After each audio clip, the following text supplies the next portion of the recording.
May guest pa tayo dyan guys. Tapos naglambat na naman kami ni Edward. Diba? May isda pa yata sa loob niyan. Meron. Edward, hey! Kasi madam. Yan lang guys oh. Yan lang yung mga nahuhuli dito sa Talisayin ko. Pangulam-ulam lang. Diba? Tulingan.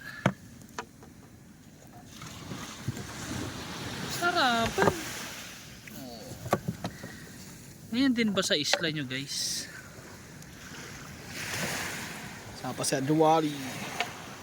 Mas may guest na dyan na nagbo-bonfire.